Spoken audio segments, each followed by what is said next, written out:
মায়াপুরের বিখ্যাত ভেজ বিরিয়ানির স্বাদ যদি বাড়িতেই পান তাহলে কেমন হয়। আজ খুব সহজেই বানিয়ে দেখাবো মায়াপুর স্টাইল ভেজ বিরিয়ানি। বিরিয়ানি বানানোর জন্য প্রথমেই বাসমতি রাইস ভালো করে ধুয়ে আমি 30 মিনিটের জন্য জলে ভিজিয়ে রাখবো।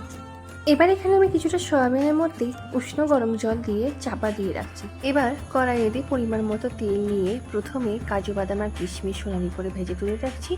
একই তেলে কেটে রাখা আলুগুলো নুন হলুদ দিয়ে মাখিয়ে ভালো করে ভেজে রাখছি।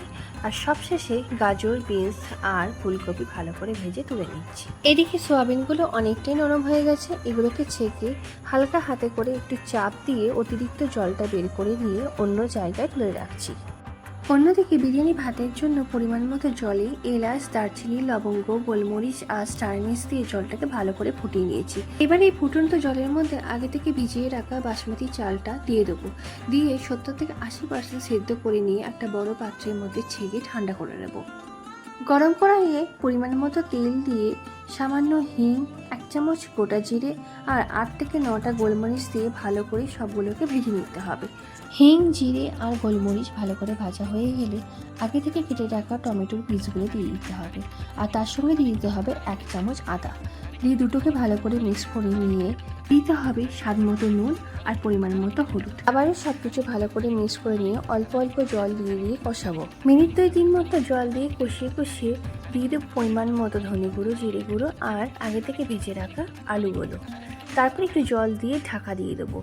বেশ কিছুক্ষণ হাই ফ্লেমে ফোটানোর পর জল কিন্তু মোটামুটিভাবে মরে গেছে। এই মুহূর্তে সয়াবিনগুলো আর ভেজে রাখা সবজিগুলো দিয়ে দিতে হবে। আবারও একটু জল দিয়ে ভালো করে মিক্সড করে নিয়ে পরিমাণ মতো গরম মশলা, পরিমাণ মতো বিরিয়ানি মশলা আর ঘি দিয়ে ভালো করে মিক্স করে পুরো জলটাকে মেরে দিতে হবে। পুরো জলটা মরে গেলে ব্যাস, গ্যাস বন্ধ করে কিছুক্ষণের জন্য ঢাকা দিয়ে রেখে দিতে হবে। এবার আমি একটা ছোটো বাটিতে দুধ, পরিমাণ মতো কেওড়া জল, গোলাপ জল, মিঠা আতর, কেশর দিয়ে ভালো করে মিক্স করে নিচ্ছি। এবার লেয়ারিংটা করব। এখানে আমি একটা কড়াই নিয়েছি, কড়াইয়ের ওপর দুধের মিশ্রণটা ছড়িয়ে দিয়েছি, সবজিটা তার ওপর দিয়েছি আর তার ওপর সুন্দর করে ভাত দিয়ে ঢেকে দিয়েছি। এইভাবে লেয়ারিং করে সবশেষে কাজু বাদাম কিশমিশ ভাজাটা দেবো, পরিমাণ মতো বিরিয়ানি মশলা দেবো আর দুধের মিশ্রণটা পুরো ঢেলে দিয়ে ঢাকা দিয়ে 20 মিনিট দমে দেবো। 20 মিনিট দম দেওয়ার পর কড়াইয়ের ঢাকনা শুদ্ধ ভালো করে ধরে একটুখানি নেড়ে চেড়ে নিয়ে মিক্স করে নেব, যাতে সবজিগুলো ভাতের সঙ্গে ভালো করে মিক্সড হয়ে যায়। বাস, পুরোভাবে তৈরি হয়ে গেছে মায়াপুরের সেই বিখ্যাত পিওর ভেজ বিরিয়ানি।